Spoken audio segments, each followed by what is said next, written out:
Lecture में हम पढ़े थे कि भारत में बाहर से आए लोग जो बसे तो वो अपने साथ अपनी परंपराएं, रीति रिवाज, सारा चीज़ लेके आए और भारतीय रीति रिवाजों के साथ उसका मिश्रण हुआ और नई प्रकार की संस्कृति का विकास हुआ। अब यहाँ आगे हम जानेंगे। यहाँ है कि हमारे कई मौजूदा विचारों के बारे में हम सोचते हैं ये पुराने ज़माने से चले आ रहे हैं, इसलिए सही है, लेकिन हर मामले में ऐसा नहीं है। इसलिए अपने इतिहास को ठीक से जानने और समझने में हमें बड़े सावधानी बरतनी चाहिए। यहाँ बताया जा रहा है कि हम अक्सर ये सोचते हैं कि पुराने ज़माने से जो रीति रिवाज चले आ रहे हैं, परंपरा जो भी विचार चली आ रही है वो सही है, लेकिन हर मामले में वो सही नहीं होता है। जैसे आप सती प्रथा को ले लीजिए, पुराने ज़माने से चला आ रहा था सती प्रथा, तो ऐसा नहीं था कि वो सही था और राजा राम मोहन राय ने अग्रणी भूमिका निभाई सती प्रथा की समाप्ति में।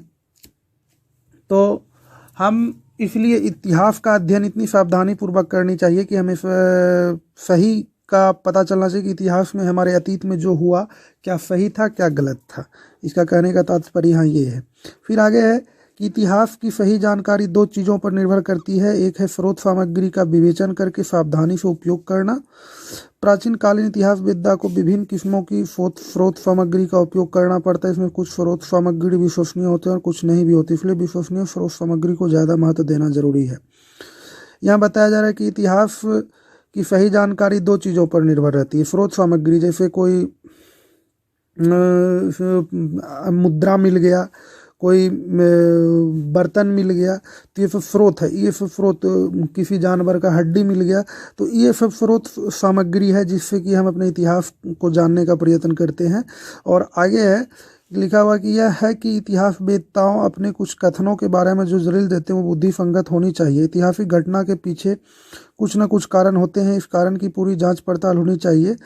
अतीत की बुद्धिपरक जांच पड़ताल करना तो और भी ज़्यादा जरूरी है। बताया जा रहा है कि हमको अतीत की जांच पड़ताल बुद्धिपरक ढंग से करनी चाहिए। ऐतिहासिक घटना के पीछे क्या कारण है, क्या वजह, उसकी जाँच हमें अच्छे ढंग से करनी चाहिए, ताकि हमारे आने वाले भविष्य और हम लोग भी जो पढ़ रहे हैं तो हम कुछ गलत चीज़ की जानकारी ना ले बैठे। इस लेकर के इतिहास को जो है अच्छे ढंग से जांच पड़ताल करके जो है हमें देखना चाहिए। फिर आगे है कि इसके अलावा अतीत का अध्ययन बड़ा ही दिलचस्प होता है। ये गरे हुए खजाने की खोज के खेल जैसी है। इस खेल में खजाने को खोजने के लिए भिन्न भिन्न जगहों पर सुराग या संकेत छिपे रहते हैं। एक सुराग मिलने पर तुम्हें अगले सुराग का पता चलता है। यहाँ बताया गया है कि अतीत का अध्ययन हमें छुपे हुए खजाने की खोज जैसा खेल है। कि ठीक है, कि कोई खजाना छुपा हुआ है, उसको हम खोज निकालें तो उसमें क्या क्या चीज़ें खजाने में, उस चीज़ को हम जान जाते हैं। तो वही है। इस प्रकार धीरे धीरे आगे बढ़ते हुए अंत में तुम खजाने तक पहुंच जाते हो। इतिहास के मामले में खजाने का अर्थ यह जानना है कि तुम्हारे जन्म के काफ़ी पहले दुनिया में और हमारे देश में क्या क्या घटित हुआ। आगे, भारत के अतीत की शुरुआत कई हजार साल पहले हुई। हमारे पूर्वजों ने अपने पीछे जो चीज़ें छोड़ी उनमें हमें अतीत के बारे में जानकारी मिलती है। नज़दीक के अतीत के बारे में हमें लिखित और मुद्रित दस्तावेज में से भी जानकारी मिलती है।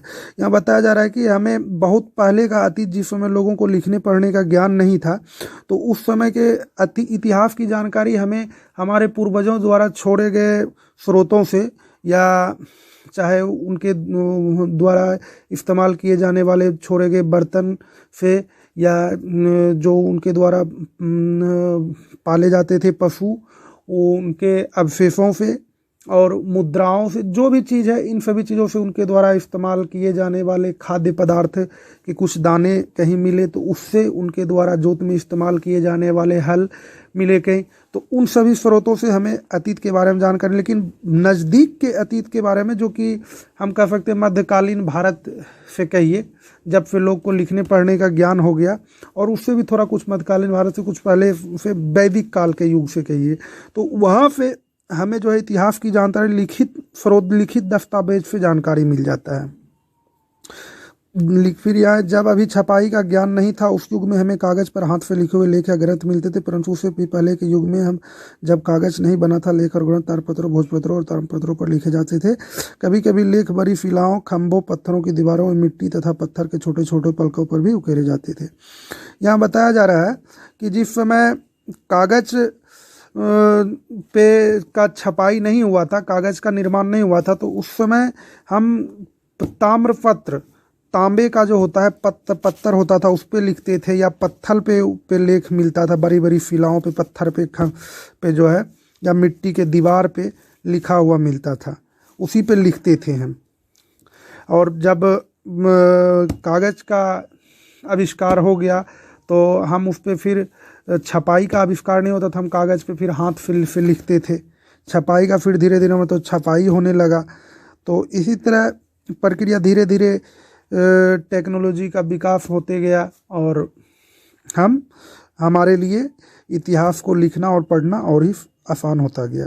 अब आगे है कि प्राचीन काल के उन लोगों के जीवन के बारे में हमें जानकारी उन चीज़ों से मिलती है जो वो छोड़ के गए, जैसे मिट्टी के बर्तन, मृत भांड या उनके हथियार और औजार। हम तो पहले ही बता चुके हैं कि प्राचीन काल जिस समय लिखने पढ़ने का लोगों को ज्ञान नहीं था, तो उस समय के इतिहासों की जानकारी हमें उनके द्वारा छोड़े गए स्रोतों से मिलती है। ये तो मैंने पहले आपको बताया। फिर यहाँ ये ठोस चीज़ें हैं, इन्हें हम देख सकते हैं, छू सकते हैं। कभी कभी तो इन चीज़ों को सचमुच ही धरती से खोद कर निकालना पड़ता है। ये तमाम चीज़ें ऐतिहासिक खजाने का खोज निकालने के खेल के सुराग हैं। सुराग अनेक प्रकार के सकते हैं। ये सब तो मैंने आपको बता ही चुका हूँ पहले में कि इन सारी चीज़ों से स्रोत से हम इतिहास का अध्ययन करते हैं। फिर यहाँ है कि सबसे ज़्यादा उपयोग है हस्तलिपियों का होता है। हस्तलिपि मतलब हाथ से लिखा गया पुस्तक। हस्तलिपि उन पुस्तक को कहते हैं जो ताम्रपत्रों या भोजपत्रों पर कागज़ पर लिखी गई हो। आम तौर पर कागज़ पर लिखी हुई हस्तलिपि ही अधिक मिलती है। कागज़ पर लिखी हुई हस्तलिपि भी आमतौर पर अधिक मिलती है, यद्यपि ये उतनी पुरानी नहीं होती जितनी ताम्रपत्रों या भोजपत्रों पर लिखी हुई पुस्तक। ये ज़्यादा पुरानी पुस्तकें जिन भाषाओं में लिखी गई उनमें से कुछ भाषाएं आज हमारे देश में नहीं बोली जाती, जैसे पाली और प्राकृतिक भाषाएं। दूसरे अनेक पुरानी पुस्तकें संस्कृति और अरबी भाषा में, इन भाषाओं का आज भी हम अध्ययन करते हैं और कभी कभी धार्मिक संस्कारों में भी इनका इस्तेमाल करते हैं, पर आज हम उन्हें अपने घरों में नहीं बोलते। तमिल भाषाओं में भी पुरानी पुस्तक मिलती है।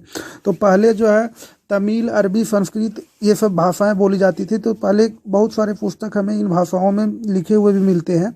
और धार्मिक कर्मकांडों में भी हम अभी संस्कृत की भाषा का इस्तेमाल करते हैं, तो यही लिखा हुआ है इसमें। फिर दक्षिण भारत में बोली जाने वाली इस तमिल भाषा में काफ़ी पुराना साहित्य मिलता है। ये सब शास्त्रीय भाषा कहलाती है। दुनिया के अनेक भागों का इतिहास विभिन्न शास्त्रीय भाषाओं में लिखा मिलता है। प्राचीन यूरोप में पुस्तक प्रायः यूनानी और ग्रीक, लैटिन भाषा में लिखी जाती है। पश्चिम एशिया में पुस्तकें अरबी तथा हिब्रू भाषा में और प्राचीन चीन में शास्त्रीय चीनी भाषा में लिखी जाती थी। भारत की हस्तलिखित पुस्तकें जिन लिपियों में लिखी गई वो हमारी आज की लिपियों से काफ़ी मिलती जुलती है। संस्कृत की अधिकतर पुस्तकें देवनागरी लिपि में लिखी गई है। देवनागरी में लिखी इन पुस्तकों को तुम पढ़ तो सकोगे, परंतु जब तक तुम संस्कृत भाषा का ज्ञान नहीं होता तब तक इन्हें नहीं समझ पाओगे कि इन पुस्तकों में क्या लिखा हुआ है। यहाँ दिया गया है कि देवनागरी लिपि में लिखी गई पुस्तकों का पढ़ तो सकते हो, लेकिन संस्कृत भाषा का ज्ञान जब तक आप नहीं तब तक इसे समझ नहीं सकते हो। आगे लिखा है कि लेकिन 2000 साल पहले की लिखावट काफ़ी भिन्न रही। उस जमाने के अभिलेख पढ़ने के लिए तुम्हें उस पुरानी लिखावट या लिपि को मेहनत करके सीखना होगा। उस अधिक प्राचीन लिपि में लिखी गई हस्तलिपियाँ आज नहीं मिलती, पर उस जमाने के अभिलेख आज भी मिलते हैं। पत्थर की सतह पर या धातु के पत्रों पर लेख उकेरे जाते थे। यह बताया जा रहा है कि उस जमाने में लिखी गई हस्तलिपियाँ आज नहीं मिलती, लेकिन अभिलेख जो कि पत्थर पे उकेरे जाते थे ताम्रपत्र, वो आज भी मिलते हैं। चूँकि हस्तलिपियाँ कागज़ पे लिखी जाती थी तो वो गल गए या कहीं खो गए बहुत कम मात्रा में, लेकिन अभिलेख जो पत्थर पे उकेरे ताम्रपत्रों पर वो अधिक मात्रा में मिल जाते हैं आज भी। अतीत के बारे में जोर बटोर कर जानकारी प्राप्त करने के लिए अभिलेख एक प्रकार के सुराग का काम करते हैं। हस्तलिखित पोथियाँ प्रायः पुस्तकालयों में मिलती हैं, परंतु अभिलेख शिलाखंड, भवनों और धातु पत्रों पर पाए जाते हैं। ये बताया जा रहा है कि हस्तलिपियाँ अधिकतर आपको पुस्तकालयों में, संग्रहालयों में देखने को मिलेगा, लेकिन अभिलेख जो है शिलाखंड, बड़े बड़े शिलाखंड जो है आप उस पर देखने को मिलेगा। जैसे इलाहाबाद का प्रस्तर स्तंभ जो अशोक का, उस पर आप देखिएगा अशोक का जो है शिलालेख मिलेगा, अभिलेख मिलेगा वहाँ उस जगह पे। फिर आगे है, भारत के इतिहास के बारे में अधिकतर जानकारी हमारे पुरातत्व विज्ञान द्वारा जुटाए गए सबूतों से मिलती है। प्राचीन काल के अवशेषों के अध्ययन को पुरातत्व विज्ञान कहते हैं। इन अवशेषों में स्मारक के भवन, सिक्के, मिट्टी, बर्तन, पत्थर तथा धातु के औजार, प्रतिमाएं, मूर्तियां तथा अन्य किस्म की ऐसी चीज़ें होती हैं। बताया जा रहा है कि हम पुरातत्व विज्ञान द्वारा जुटाए गए सबूत से हम इतिहास के बारे में जान के, पुरातत्व विज्ञान का मतलब अवशेषों का अध्ययन, जैसे जो भी हो गया, मूर्ति मिला या बर्तन मिला या अनेक धातु का जो भी चीज़ हो, उसका अध्ययन ही हो गया पुरातत्व विज्ञान कहलाता है उन सभी चीज़ों का। अब लिखा है कि कुछ अति प्राचीन नगर और गांव या तो उजड़ गए या तो नष्ट हो गए और उनके मकान धरती के भीतर समा गए। अभी जो है, अभी पहले जो नगर थे, प्राचीन नगर थे, गांव थे, आज की स्थिति में बताया जा रहा है कि वो या तो नष्ट हो गए या तो धरती के भीतर समा गए हैं।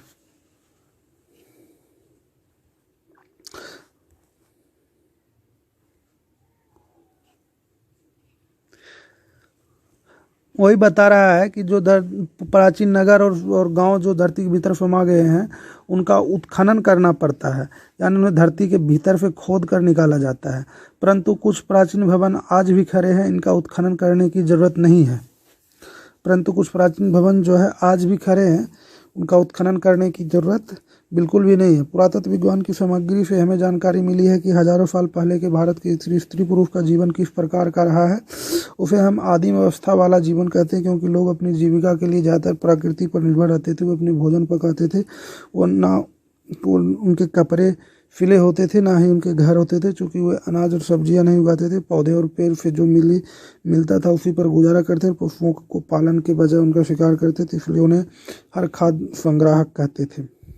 कहा जाता है कि यहाँ कहा गया कि आदिम अवस्था में जो है लोग जो है अनाज उपजाते नहीं थे, वो जो है चुन के सब्जी के कुछ उगाते नहीं थे, वो चुन के जो है फल तोड़ के खाते थे। अनाज कहीं उगा हुआ है तो उसको खाते थे, तो वो उसको उपजाने की विधि नहीं जानते थे। और एक जगह का अगर सारा खाद्य पदार्थ खत्म हो जाता तो वो फिर दूसरे जगह जाते थे। तो इस लेकर के उस वक्त के मानव को खाद्य संग्राहक कहा जाता था, क्योंकि खाद्य का संग्रह करके अपना गुजारा करते थे। अब हुआ क्या कि धीरे धीरे उन सभी को आसपास के पौधों तो पशुओं का अधिक जानकारी होते गया, ज्ञान मिलते गया, तब उनका जीवन और सुविधाजनक बना। अंत में पौधे उगाने और पशुपालन के तरीके खोज निकाले, इस अवस्था वाले मानव को हम खाद्य उत्पादक कहते हैं। अंत में मनुष्य जो है पौधे उगाने लगे, पशुपालन करने लगे। तो अब इस अवस्था के जब जानकारी हुआ धीरे धीरे, तो इस अवस्था के मानव को हम खाद्य उत्पादक करने लगे, क्योंकि उत्पादन करने लगा। अब हुआ क्या, केवल उन चीज़ों पर निर्भर नहीं रह गया था जो प्राकृतिक में सहज मिलते, बल्कि उसने आवश्यक वस्तुओं का उत्पादन करना प्रारंभ कर दिया था। जीवन में यह एक बहुत बड़ा सुधार था। जल्दी ही उन लोगों के जीवन स्तर में इतना अधिक सुधार हुआ कि वे न केवल बढ़िया झोपड़ियों में रहने लगे, बल्कि उन्हें चिंतन करने, अपने विचारों को लिपिबद्ध करने और अपना रहन सहन सुधारने के लिए पर्याप्त समय मिलने लगा। अब जब वो खाद्य संग्राहक से खाद्य उत्पादक बन गए मनुष्य, तो अब उन्हें उतना समय मिलने लगा कि वो जो अपने घर में बैठ के किसी चीज़ पे चिंतन करे, मनन करे, या कुछ पुस्तकें लिखे, कुछ भी करने का उत्सव त्यौहार माना, उनके पास टाइम मिलने लगा। नहीं तो पहले तो उन्हें खाद्य को संग्रह करने में उनका टाइम व्यतीत हो जाता था। अब है क्या कि भारत एक बड़ा उपमहाद्वीप है, परंतु इसके भौगोलिक लक्षण सुस्पष्ट है। उत्तर सीमा पर जो पर्वत है वो भारत के पश्चिमी तथा मध्य एशिया से अलग करता है, परंतु इन पर्वतों में जो अनेक दर्रे हैं वो संपर्क के रास्ते थे और सदियों तक लोग इनमें से दोनों ओर आते जाते थे। ये पहाड़ी दर्रे विचारों के आदान प्रदान के भी मार्ग बने हैं। यहाँ बताया जा रहा है कि भारत का भौगोलिक जो लक्षण वो सुस्पष्ट। उत्तर का जो हिमालय पर्वत है वो मध्य एशिया से अलग करता है, और पर्वत जो है, पर्वत के बीच बीच में जो है दर्रा होता है, जो कि आने जाने का मार्ग होता है। तो उस मार्ग से पहले मध्य एशिया से लोग आते जाते थे अधिकतर, और तो वो वहाँ से आते जाते थे तो वो अपने विचारों को भी अपने साथ लाते थे। तो यही कहा गया है कि विचारों का भी आदान प्रदान इस मार्ग से, दर्रे पहाड़ी दर्रों से होता था। अब कि सिंधु और गंगा के मैदान उपजाऊ क्षेत्र थे, इसलिए अनेक लोग यहाँ बस गए। आरंभ में यहाँ घने जंगल थे, धीरे धीरे इन जंगलों को काटा गया, जमीन को कृषि योग्य बनाया गया, तभी जाकर इन मैदानों में कई राज्यों का उदय और विस्तार हुआ। यदि तुम दिल्ली से कलकत्ता तक रेल यात्रा करो, तुम्हें दूर दूर तक खेत ही नजर आएंगे। आज यकीन करना कठिन है कि किसी समय इस क्षेत्र में घने जंगल रहे हैं। बता रहा है कि आज हम जिस गंगा के मैदान को देखते हैं, कभी ये घना जंगल था, लेकिन उसे काट काट के कृषि योग्य भूमि बनाया गया कृषि करने के लिए। अब आगे कि भारतीय प्रायद्वीप एक ऊंचा पठार है, इसमें से अनेक नदियां बहती है। आरंभ में नदियां इन घाटियों में ही आदमी अपनी बस्तियां बसाई थी। भारत के पश्चिम तथा पूर्वी समुद्र के क्षेत्र भी उपजाऊ हैं। पूर्वी समुद्र तट का क्षेत्र अधिक उपजाऊ है क्योंकि वहाँ अनेक नदियां डेल्टा बनाती है। जिन क्षेत्रों में वातावरण अनुकूल होता है वहाँ अधिक बस्तियां स्थापित होती हैं। अब बताया जा रहा है कि प्राचीन जो मानव होते थे वो अपनी बस्तियां नदी किनारे बसाते थे, क्योंकि उस समय आज हम जो नल देखते हैं, समरसेबुल देखते हैं, वो सारी सुविधा नहीं थी। तो पानी की सुविधा उस समय नदियों से ही उनको पानी की प्राप्ति होती थी। तो और पानी जानते हैं कि इंसान के जीवन के का एक बहुमूल्य संसाधन है। तो अक्सर प्राचीन मानव जो है नदी घाटियों में ही अपना गांव या नगर बसाते थे। तो और बताया जा रहा है कि जो नदियाँ अधिकतर उपजाऊ भूमि जो है पूर्वी घाट, ये मैं आपको बताऊंगा ज्योग्राफी जब पढ़ाऊंगा कि पूर्वी घाट और पश्चिमी घाट क्या होता है। वहाँ अधिकतर जीवन अधिकतर लोग बसते थे, क्योंकि वहाँ कृषि योग, पूर्वी घाट में कृषि योग अधिक भूमि था, क्योंकि वो भाग वहाँ अधिकतर नदियाँ डेल्टा बनाती है। और ये सब तो ज्योग्राफी का है, मैं पढ़ाऊंगा कि कैसे क्यों वहाँ अधिकतर नदियाँ डेल्टा बनाती है, क्यों पश्चिमी घाट में कम नदियाँ डेल्टा बनाती है, वो मैं बताऊंगा जब मेरी ज्योग्राफी की क्लास होगी। बताया जा रहा है कि जिन क्षेत्रों में वातावरण अनुकूल होता है वहाँ अधिक बस्तियाँ स्थापित हो जाती है। बात सही है कि जहाँ अनुकूल होगा, आपके रहने का अच्छा जगह मिलेगा, अच्छा हो, आपको अनाज उपजाने के लिए अच्छी भूमि रहेगी, आपको घर बनाने के लिए अच्छा व्यवस्था रहेगा। ये सारे संसाधन, ईंट, कंक्रीट जो भी लगता है वो सारा इजीली अवेलेबल हो जाएगा। तो आप चाहोगे कि वहाँ हम घर बनाएं, जहाँ आपको शिक्षा, चिकित्सा जो भी आज के दिन, तो उस टाइम भी वही होता था। अब यहाँ की विभिन्न क्षेत्र में पैदा होने वाली चीज़ें का लेन देन करने के लिए बस्तियों के बीच अक्सर ही संबंध स्थापित हो जाता था। ऐसे लेन देन से व्यापार का जन्म होता है और संपर्क सूत्र व्यापारी मार्ग में बदल जाता है। व्यापार से लोगों के आवागमन को बढ़ावा मिलता है। व्यापारी एक स्थान से दूसरे स्थान जाते हैं और इस प्रकार लोगों के आपसी मेल मिलाप बढ़ता है। सबसे पहले लेन देन और आवागमन करने वाले वे पशुचारी लोग थे, जो अपने पशुओं को विभिन्न चारागाहों तक ले जाते थे। आबाद हुए किसानों से संबंध स्थापित करते थे और अपने साथ लेन देन की कुछ चीज़ें लेकर चलते थे। जहाँ ऐसे लेन देन में सफलता मिली, वहाँ धीरे धीरे लेन देन के काम का पूरा जिम्मे व्यापारियों ने ले लिया। अब यहाँ बताया जा रहा है कि व्यापार का विस्तार कैसे हुआ। तो पहले लोग होता था कि जो भी फसल उपजाते थे, तो पशुचारी लोग जो थे वो एक जगह से दूसरे जगह जब पशु चराने के लिए जाते थे, एक चारागाह से दूसरे चारागाह, तो वो अपने जगह जो चीज़ को उगाते थे वो लेके अपने साथ जाते थे, और फिर जिस जगह जाते थे वहाँ कुछ अलग चीज़ें उगती थी। तो वो उस चीज़ को देकर, अपने जगह उगाई जाने वाली फसल को देकर, उसके बदले में उस जगह पे, जिस जगह जाते थे उस जगह पे उगाई जाने वाली फसल को लेकर आते थे। इस तरह धीरे धीरे व्यापार का विकास हुआ और अब उस पशुचारी का जिम्मा जो है व्यापारियों ने ले लिया। बताया जा रहा है कि इसलिए ही पशुपालन, कृषि तथा व्यापार मनुष्य के महत्वपूर्ण कार्य, इतिहास के विकास में महत्वपूर्ण भूमिका अदा करते हैं। अब कौन लोग कहाँ से आए, यह जानने का एक तरीका है उस क्षेत्र की भाषाओं का अध्ययन करना। एक स्थान से दूसरे स्थान पर जा बसने वाले लोग अपने साथ अपनी भाषा भी ले जाते हैं। तब इन लोगों की भाषा का स्थानीय लोगों की भाषा के साथ मिश्रण होता है। भाषाओं के इस मिश्रण से एक नई भाषा का जन्म होता है। जिन क्षेत्रों के लोग को दूसरे लोगों के साथ अधिक संपर्क होता है, उनका जीवन तेजी से बदलता है। परंतु कुछ ऐसे भी क्षेत्र होते हैं जो दूसरों से कटे हुए, अलग थलग बने रहते हैं। ऐसे क्षेत्रों के लोगों में कम परिवर्तन होता है। बताया जा रहा है कि लोग जब विभिन्न प्रकार के लोगों से मिलते हैं तो उनके विचार और भाषा में अलग प्रकार का विकास होता है। यदि अलग थलग कटे हुए जो नगर शहर रहते हैं या व्यक्ति जो, तो उनका विकास जो है सही ढंग से नहीं हो पाता है। यहाँ ये समझाने का प्रयत्न किया जा रहा है। अब कि जिन क्षेत्रों की, ये तो बता दें हम, फिर आगे है कि ऐसे क्षेत्र के लोगों का कम परिवर्तन होता है जो एक दूसरे से कटे रहते हैं, अलग थलग रहते हैं। फिर भारत में कुछ भाग में ऐसे क्षेत्र हैं जहाँ अधिक परिवर्तन नहीं हुआ। ऐसे क्षेत्र में अक्सर जो लोग बसते हैं उन्हें हम आदिम जातियाँ या आदिम संस्कृतियाँ कहते हैं। जिसे हम आदिवासी कहते हैं, अभी भी जंगल में बसने वाले लोग जंगली इलाके में, तो उन लोगों में ज़्यादा परिवर्तन नहीं हो पाया, क्योंकि वो आज वैश्वीकरण के युग में भी उन इस समाज से कटे हुए हैं और एक अलग उनका समुदाय है जो कि वो उनमें परिवर्तन ज़्यादा नहीं हो पाया है, वो अलग थलग ही रह गए हैं। और अधिक विस्थापन भी, जो भी योजनाएं हुई थी, अधिक विस्थापन भी उन आदिवासियों को, तो उन्हें हर तरह के संकटों का सामना करना पड़ा है। इस वजह से वो अपना विकास सही ढंग से नहीं कर पा रहे हैं। समय समय पर जो भी नदी बांध का निर्माण, चाहे किसी भी परियोजना में विकास, राष्ट्रीय परियोजनाओं पर विस्थापन आदिवासियों का ही हुआ है, ये बताया गया है। अब चलिए, इसी के साथ ये पहला चैप्टर समाप्त होता है। अब नेक्स्ट डे हम अगले चैप्टर पर करेंगे। अगला चैप्टर है आदिम मानव।